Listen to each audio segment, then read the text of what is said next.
بسم اللہ الرحمن الرحیم۔ السلام علیکم، میں ہوں گلفام چودھری۔ آپ دیکھ رہے ہیں میرا فیس بک پیج اور یوٹیوب چینل۔ پاکستان کی سیاسی گہما گہمی عروج پر ہے، اور جس طرح سے پہلے الیکشن کا ایک شور تھا اور یہ واضح طور پر کہا جا رہا تھا کہ جس طرح بیوروکریسی سے لیے گئے افسران پر بالکل بھی یقین نہیں کیا جا سکتا، اس سلسلے میں پاکستان تحریک انصاف ہائی کورٹ پہنچی اور لاہور ہائی کورٹ کے بعد سپریم کورٹ بھی گئی، لیکن سپریم کورٹ کی طرف سے قاضی فائز عزت صاحب کی طرف سے کوئی ایکشن نہیں لیا گیا، بلکہ پاکستان تحریک انصاف کے وکیل کے خلاف ہی توہین عدالت کا نوٹس جاری کرنے کا حکم دے دیا گیا۔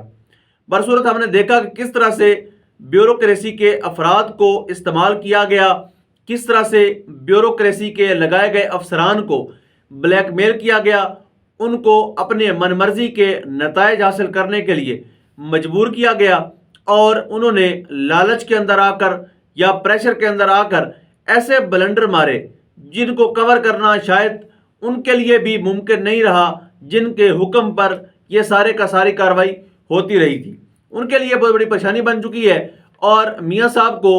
اتنے بڑے مارجن سے جتوانا ایک سوالیہ نشان بن چکا ہے۔ اس وقت جو عثمان ڈار صاحب ہیں وہ بھی خواجہ آصف والے حلقے کو لے کر لاہور ہائی کورٹ میں پہنچے ہیں، اور انہوں نے ان کو چیلنج کر دیا ہے۔ لاہور ہائی کورٹ نے آر او صاحب کو بلایا ہے، انہوں نے جواب طلب کیا کہ آپ بتائیں کہ کس طرح سے 50,000 کی لیڈ سے جیتنے والی خاتون ریحانہ امتیاز ڈار کو اچانک سے آپ نے ہرا دیا، اور ایک بندہ جو 50,000 کی لیڈ سے ہار رہا تھا اس کو آپ نے یکدم 13,000 ووٹوں سے جتوا دیا۔ یعنی پچھلی دفعہ کی اگر ہم بات کریں تو عثمان ڈار یہ سیٹ نکال چکے تھے، لیکن خواجہ آصف صاحب اس بات کی تائید کر چکے ہیں کہ انہوں نے جنرل باجوہ کو، جو سابق چیف آف آرمی سٹاف ہیں،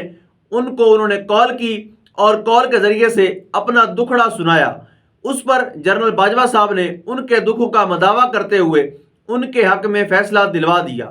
یعنی ان کی یہ بات اس بات کی دلیل کے لیے کافی ہے کہ کون پاکستان میں ہونے والے عام انتخابات کے نتائج کو تبدیل کروانے کی طاقت رکھتا ہے۔ تو خواجہ صاحب نے اس دفعہ بھی اپنے دوستوں کی مدد سے 50,000 کی لیڈ سے جیتنے والی خاتون کی فتح کو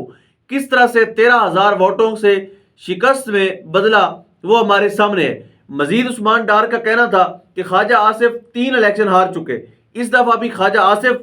تقریباً 354 پولنگ اسٹیشن سے ہارے ہیں۔ ہمارے پاس تمام فارم 45 موجود ہیں، اور یاد رکھیں کہ فارم 45 وہ طوطا ہے جس کے اندر ہارنے والے امیدوار کی جان ہے۔ اگر فارم 45 آپ کے ہاتھ میں ہے تو آپ کی سیٹ آپ سے کوئی نہیں چھین سکتا، اگر عدالتیں صرف 33% ہی انصاف دے دیں، زیادہ نہیں، صرف 33% اگر عدالتیں انصاف مہیا کر دیں تو دنیا کی کوئی طاقت نہیں ہے جو آپ کو آپ کی جیتی ہوئی سیٹ نہ دے۔ لیکن آپ کے پاس فارم 45 کا ہونا بہت ضروری ہے، اور اسی فارم 45 کی بنیاد پر ہی آپ کو فارم 47 ملتا ہے۔ مزید ان کا کہنا تھا کہ ہم جو 50,000 ووٹوں سے جیت رہے تھے، اچانک سے ان کو کس طرح سے ان کی فتح کو شکست میں بدلا گیا، اس پر انہوں نے کہا، اور انہوں نے کہا مزید ہمیں امید ہے کہ الیکشن کمیشن ہمیں انصاف دے گا۔ دوسری جانب ریحانہ ڈار کا کہنا تھا کہ مجھے آر او آفس نہ جانے دیا گیا، دھکے بھی دیے گئے، الیکشن جیت چکی سیالکوٹ خواجہ آصف کو نہیں مانتا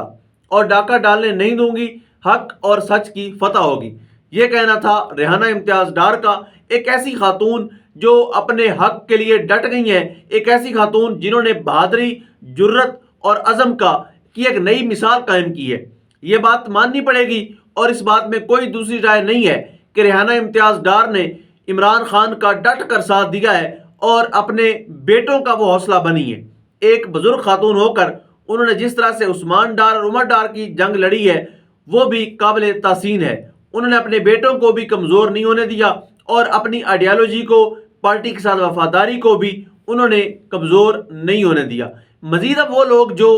بیچارے دھاندلی کر کے جتنے کوشش کر رہے ہیں، جسٹ لائک مریم نواز صاحبہ، جن کی ایک طرف تو خواہش ہے کہ پاکستان کے سب سے بڑے صوبے پنجاب کا وزیر اعلیٰ بننا ہے، یعنی پلے نہیں دھیلا تو کردی میلہ میلہ، پاس ایک روپیہ نہیں ہے لیکن میلے پر عیاشی خوب کرنا چاہتے ہیں، ووٹر ان کے پاس ہیں کوئی نہیں، لیکن وزیر اعلیٰ پنجاب بننے کا خواب وہ ہمیشہ شروع سے دیکھتے آ رہے ہیں۔ یعنی شہباز شریف حمزہ شہباز، اب مریم نواز۔ اس خاندان نے پاکستان کو، پنجاب کو کا بیڑا غرق کرنے میں نہ کوئی کسر نہیں چھوڑی، اور مزید بھی یہ ارادہ رکھتے ہیں کہ دوبارہ سے یہی نالائق ٹبر اس ملک پر مسلط ہو اور اپنی من مرضی کے فیصلے کرے۔ اب دیکھنا ہوگا کہ اس پر عدلیہ کس حد تک انصاف مہیا کرتی ہیں۔ اب ایک طرف ان کی خواہش ہے وزیر اعلیٰ پنجاب بننے کی، تو دوسری طرف ان کی خواہش ہے وزیر خارجہ بننے کی۔ اب یہ چھوٹی چھوٹی خواہشات ہیں جنہوں نے مریم نواز صاحبہ کو اس حد تک انتقامی کارروائیوں کے لیے مجبور کر رکھا ہے کہ وہ ایک نہتی خاتون صنم جاوید خان سے اتنا ڈرتی ہیں کہ ان کو 7 دفعہ گرفتار کیا گیا۔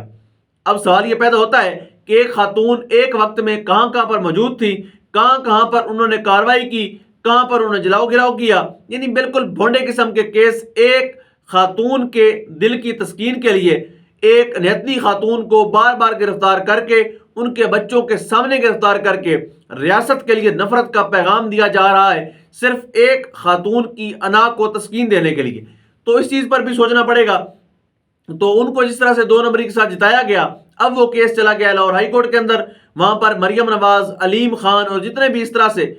لوگ دھاندلی کر کے جیتے ہیں، ان کی سیٹیں خطرے میں نظر آ رہی ہیں۔ اب دیکھتے ہیں کہ لاہور ہائی کورٹ اس میں کیا رول پلے کرتا ہے اور کس حد تک انصاف مہیا کرنے میں کامیاب ہو پاتا ہے۔ اس کے بعد اگر ہم بات کریں مہنگائی کے حوالے سے، تو جو مزید بجلی کی قیمتیں ہیں اس میں مزید اضافہ ہونے جا رہا ہے۔ یعنی میرے سامنے جو رپورٹ ہے اس میں آئندہ 3 ماہ کے لیے بجلی کی قیمتوں میں تقریباً 4 روپے 40 پیسے اضافہ متوقع ہے، جبکہ وزارت توانائی نے نیپرا کی درخواست دائر کر دی ہے۔ میڈیا رپورٹ کے مطابق 14 فروری کو درخواست سماعت کرے گا اور بجلی کی قیمت میں نیا اضافہ سیمائی ایڈجسٹمنٹ کی مد میں کیا جائے گا۔ اس سے صارفین پر تقریباً 82 ارب کا اضافی بوجھ پڑے گا۔ یہ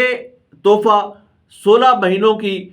پر جو مشتمل بان بتی کا کنبہ جو تھا، جس کے وزیر اعظم شہباز شریف صاحب تھے،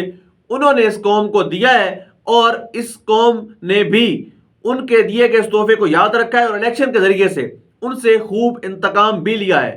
اس قابل بھی نہیں چھوڑا کہ وہ دوبارہ، اب یہ نہیں کہ جس طرح سے کسی کو ڈرانا ہو، وہ کہتے تھے کہ قاضی آ رہا ہے، اب جو ہے اسٹیبلشمنٹ نے نون لیگ کو اس طرح سے شکنجے میں قابو کیا ہے کہ اگر نون لیگ جب بھی اپنی اوقات سے باہر ہونے لگے گی تو اسٹیبلشمنٹ بس اتنا کہہ دے گی کہ ہم حلقے کھلوانے لگے ہیں۔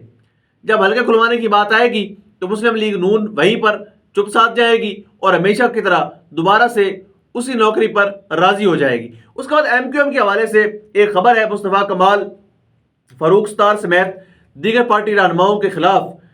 کی جو کامیابی ہے اس کو چیلنج کر دیا گیا ہے۔ NA 242 سے پی ٹی آئی کے حمایت یافتہ آزاد امیدوار